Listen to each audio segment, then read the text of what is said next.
ലോകം മുഴുവൻ ഉറ്റുനോക്കുന്ന അത്ഭുത നഗരമാണ് ദുബായ്. ബുർജ് ഖലീഫയും മരുഭൂമിയിലെ ആഡംബരങ്ങളും കാണാൻ കൊതിക്കാത്തവർ കുറവാണ്. എന്നാൽ ഈ വർണ്ണ കാഴ്ചകൾക്കിടയിൽ പലരെയും അലട്ടുന്ന ഒരു വലിയ ചോദ്യമുണ്ട്. ദുബായ് ഒരു രാജ്യമാണോ അതോ അബുദാബിയാണോ രാജ്യം? സിനിമകളിലും സോഷ്യൽ മീഡിയയിലും ഈ പേരുകൾ മാറി മാറി കേൾക്കുമ്പോൾ സാധാരണക്കാർക്ക് ആശയക്കുഴപ്പം ഉണ്ടാകുന്നത് സ്വാഭാവികം. എന്നാൽ ഈ പേരുകൾക്ക് പിന്നിൽ കൃത്യമായ ഒരു ഭൂമിശാസ്ത്രവും വലിയൊരു ചരിത്രവുമുണ്ട്. ആ രഹസ്യങ്ങളിലേക്ക് നമുക്കൊന്ന് കണ്ണോടിക്കാം. നമുക്ക് ആദ്യം UAE എന്ന പേരിൽ നിന്ന് തുടങ്ങാം. യുണൈറ്റഡ് അറബ് എമിറേറ്റ്സ് എന്നത് ഒരു രാജ്യമാണ്. അറേബ്യൻ ഉപദ്വീപിന്റെ കിഴക്ക് വശത്തായി മിഡിൽ ഈസ്റ്റിൽ തല ഉയർത്തി നിൽക്കുന്ന ഈ പ്രദേശം 1971 രൂപീകൃതമായത്. എന്നാൽ UAE ഒരു സാധാരണ രാജ്യമല്ല.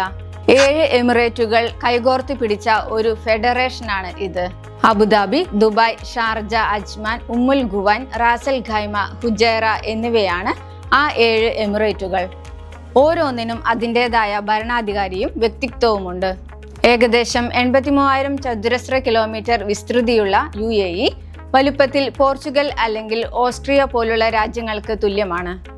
UAEയുടെ രാഷ്ട്രീയ ഹൃദയവും തലസ്ഥാനവുമാണ് അബുദാബി. രാജ്യത്തിന്റെ ആകെ ഭൂമിയുടെ ഏകദേശം 85% ഈ ഒരു എമിറേറ്റിലാണ്. എണ്ണയുടെയും പ്രകൃതിവാതകത്തിന്റെയും വൻ ശേഖരം അബുദാബിയെ അതിസമ്പന്നമാക്കുന്നു.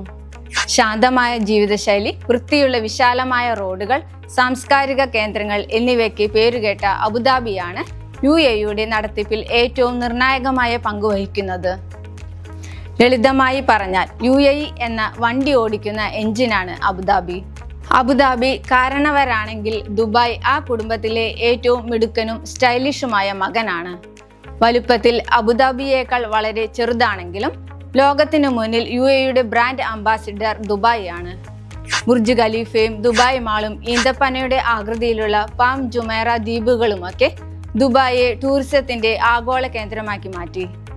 ഇവിടെ മറ്റൊരു കൗതുകമുണ്ട്. ദുബായ് വളരുന്നത് എണ്ണ കൊണ്ടല്ല. അബുദാബിയിൽ നിന്ന് വ്യത്യസ്തമായി ടൂറിസം, റിയൽ എസ്റ്റേറ്റ്, വ്യോമയാനം, അന്താരാഷ്ട്ര ബിസിനസ് എന്നിവയാണ് ദുബായിയുടെ സാമ്പത്തിക സ്രോതസ്സുകൾ. ആധുനിക അംബരചുംബികളായ കെട്ടിടങ്ങളും ആഡംബര ജീവിതശൈലിയും ദുബായിയെ ലോകത്തിലെ ഏറ്റവും ആകർഷകമായ വിനോദ കേന്ദ്രമാക്കി മാറ്റുന്നു. ചുരുക്കത്തിൽ UAE എന്നത് ഒരു വലിയ വീടാണെങ്കിൽ അബുദാബിയും ദുബായും അതിലെ 2 വലിയ മുറികളാണ്. അബുദാബി രാഷ്ട്രീയവും കരുത്തും നൽകുമ്പോൾ ദുബായ് ആധുനികതയും ആവേശവും സമ്മാനിക്കുന്നു. ഇവ രണ്ടും കൂടാതെ ഷാർജയും ഫുജൈറയും ഉൾപ്പെടെയുള്ള മറ്റ് 5 എമിറേറ്റുകൾ കൂടി ചേരുമ്പോഴാണ് UAE എന്ന സുസംഘടിതവും കരുത്തുറ്റതുമായ രാജ്യം പൂർണ്ണമാകുന്നത്. ഇനി ആരെങ്കിലും ദുബായ് ഒരു രാജ്യമാണോ എന്ന് ചോദിച്ചാൽ അത് UAE എന്ന അത്ഭുത രാജ്യത്തിലെ ഒരു വിസ്മയ എമിറേറ്റ് ആണെന്ന് നിങ്ങൾക്ക് ധൈര്യമായി പറയാം.